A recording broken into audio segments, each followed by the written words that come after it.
Moshi Moshi everyone!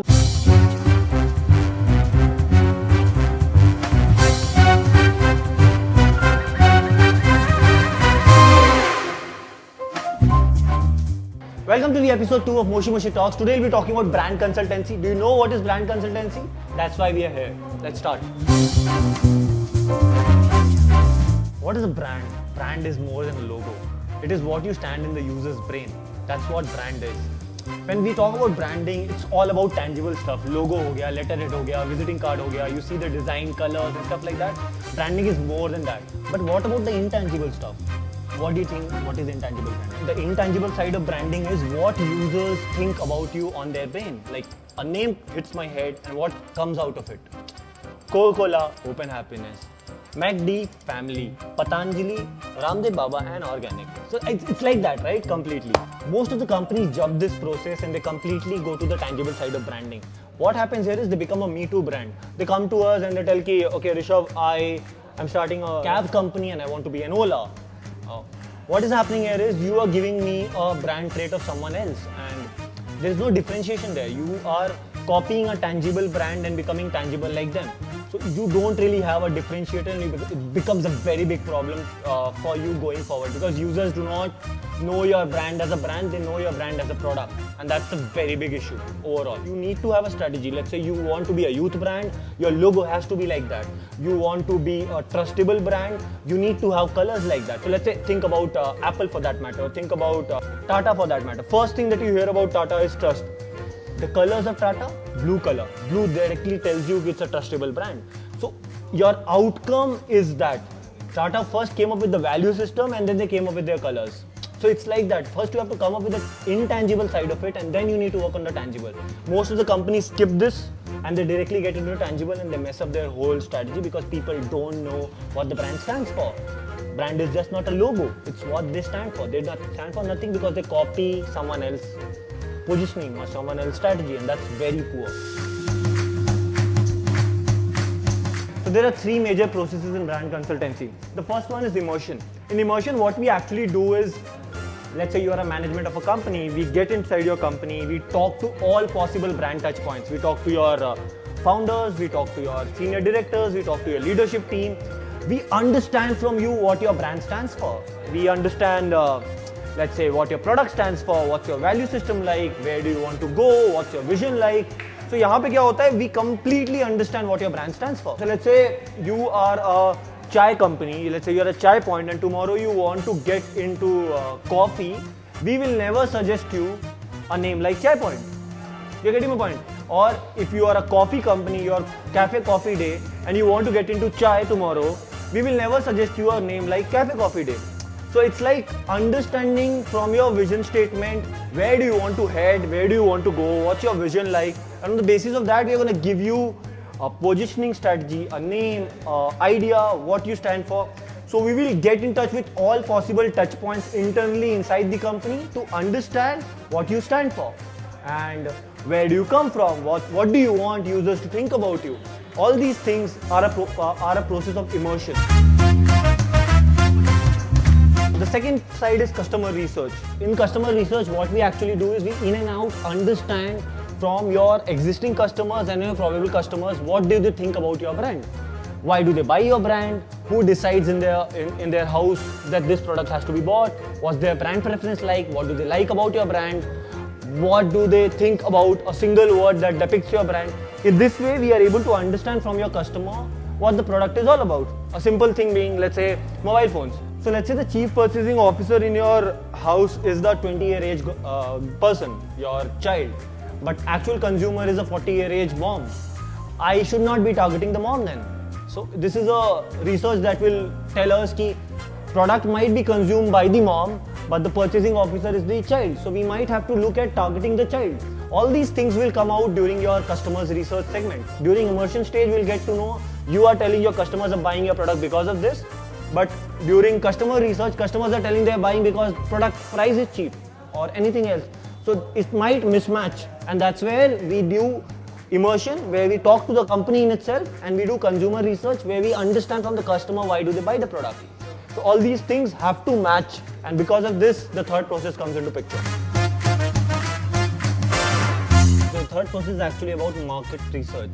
Here we will be doing in and out competitor analysis, your market research, what the market is all about. So let's say you are launching a new beverage brand. There is already Coca-Cola who's taking an open happiness thing. There's already Paperboat who's going on a nostalgia way.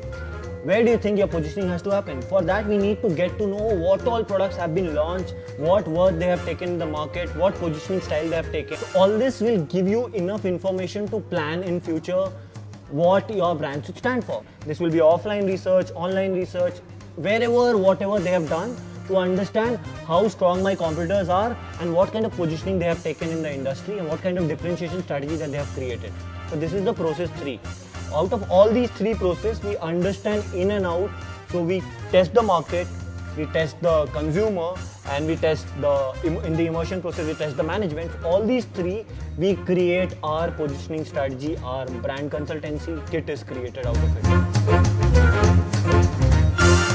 So post the research stage, post understanding your customer, your understanding your competitors or understanding from you, we create an output. So output has major set of things. So first is basically the brand strategy. In this we create your brand positioning strategy. In this we create your persona, what you stand for. So let's say positioning strategy like open happiness. When you drink Coca-Cola, you get happiness, and that's the positioning strategy. You think happiness about Coca-Cola. Whether your brand is going to be Rebel or it is going to be a reputation wala brand or it's going to be a kiddish brand or it's going to be a young brand or it's going to be an innovative brand, what's your brand persona is going to be all about.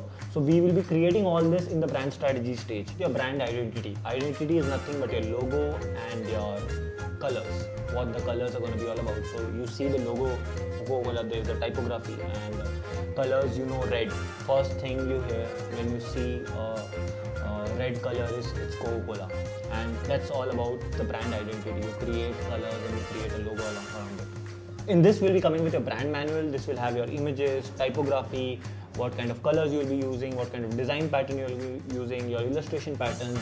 In this complete manual we'll be giving you guidelines on how your brand has to operate actually. Brand experience is various touch points that the brand has. So let's say you're going for social media, you're going for outdoor branding, how the experience has to go throughout, what kind of colors, pattern you will be using, how your logo placement has to be in a particular social post.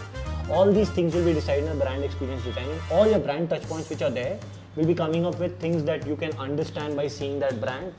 By using those patterns, you will be able to identify that it's for XYZ brand because the designing will be followed as a uniform level. Everything will be going according to that. Brand assets, so illustrations, the brand patterns, the design patterns, the logo or animation or PPT design, all these things are brand assets, the touch points that you're using as a communication.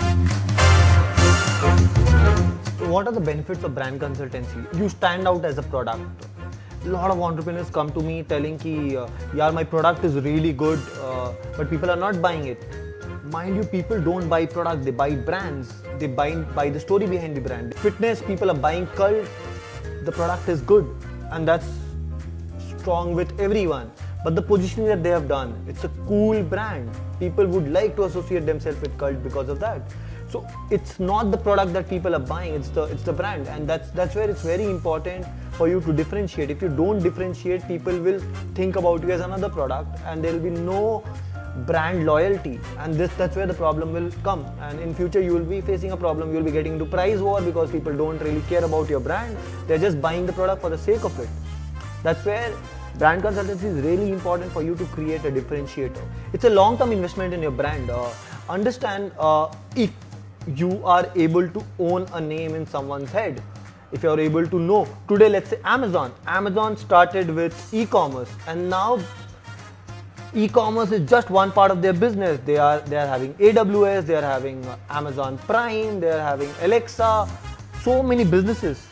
You own the name. Now the name can be sold anywhere. So you create a brand and then it's a long-term investment.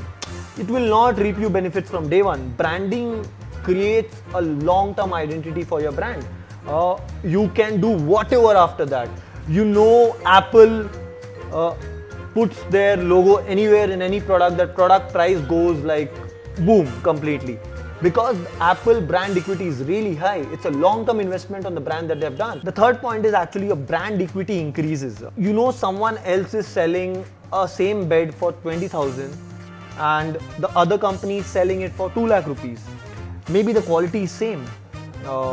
It's not the quality people are buying. Again, people are not buying the product. Quality, everyone is almost selling the same kind of quality. It's the idea behind the brand. It's the reason why they are buying. It's the value system of the company. It's the branding which is being done for the brand. It increases your brand equity. Now Tata is into 110 sectors. And that's superb. They started with a steel company. Now they are in so many things. This is just because you own the name, you know its trust. Tata can go anywhere, sell anything they want. It's a long-term investment on your brand and you should be doing it for sure.